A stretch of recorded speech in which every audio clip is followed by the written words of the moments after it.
حضرت عبداللہ بن عمر رضی اللہ تعالیٰ عنہ اپنے دوستوں کے ساتھ کھانا کھانے میں مصروف تھے باہر پہاڑوں میں۔ آج بھی عرب ایسا کرتے ہیں، گھر سے کھانا تیار کیا اور باہر صحراؤں میں پہاڑوں میں لے کر وہاں بیٹھ کے کھانا کھاتے۔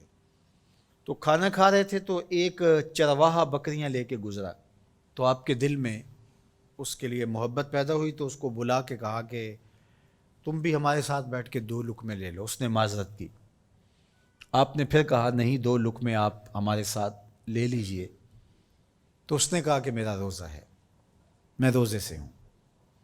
تو حضرت عبداللہ خوش ہوئے کہ سخت گرمی اور سارا دن دھوپ میں بکریوں کے پیچھے روزہ رکھا ہوا ہے۔ آپ نے کہا کہ اگر ایک بکری تو ہمیں فروخت کر دے اور ہم ذبح کر کے اس کو تیار کر لیتے ہیں اور خود بھی کھائیں گے اور آپ بھی ہمارے ساتھ افطار کر لینا۔ اس نے کہا میں ان بکریوں کا مالک نہیں ہوں، میں چرواہا ہوں، یہ میرے آقا کی بکریاں ہیں اور میں بیچنے کا مجاز نہیں ہوں۔ بہت متاثر ہوئے عبداللہ ابن عمر رضی اللہ تعالیٰ عنہ۔ آپ نے اس کو مزید آزمانے کے لیے کہا کہ تو اپنے آقا سے کہہ دینا کہ بھیڑیا بکری اٹھا کے لے گیا تھا، تو ایک بکری ہمیں دے دے۔ تو اس نے ایسے آسمان کی طرف دیکھا اور کہا اللہ کہاں ہے؟ بس اس کا یہ انداز حضرت عبداللہ بن عمر کو اتنا بھا گیا، اتنا اچھا لگا کہ آپ جب یہ واقعہ سنایا کرتے تھے تو آنکھوں سے آنسو جاری ہو جاتے، اور فرماتے اس نے یوں انگلی کھڑی کی تھی اور آسمان کی طرف دیکھا تھا اور بار بار کہتا تھا اللہ کہاں ہے؟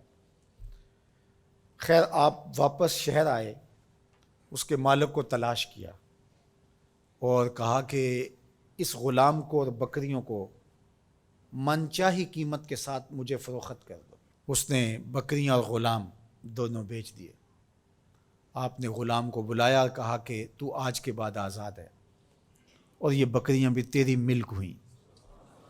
تیرے ایک جملے نے کہ اللہ کہاں ہے تیرے لیے آزادی کا مجدہ بنا دیا اس کو، اور میں تجھے ساتھ دعا بھی دیتا ہوں اللہ تجھے جہنم کی آگ سے بھی آزاد فرما۔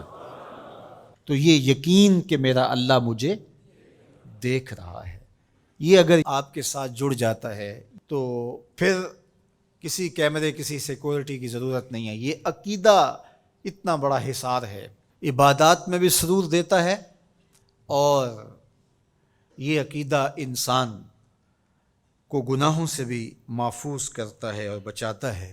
لیکن ہمارے رویے، اللہ تعالیٰ جل شانہ نے سورہ النساء کے اندر ارشاد فرمایا یستخفون من الناس ولا یستخفون من اللہ، کہ لوگوں سے تو پوشیدہ رہتے ہیں لیکن اللہ سے پوشیدہ نہیں رہتے۔ بلکہ ایک دوسرے موقع پہ ارشاد فرمایا سورہ الغافر کے اندر یعلم خائنۃ الاعین وما تخفی الصدور، جو آنکھ خیانت کرتی ہے اللہ اس کو بھی دیکھتا ہے، اور جو سینوں میں پوشیدہ ہوتا ہے اللہ اس کو بھی دیکھتا ہے۔ جو چیزیں سوچ میں پیدا ہوتی ہیں، جو بطور وسوسہ آتی ہیں، تمہارا رب اسے بھی دیکھ رہا ہوتا ہے۔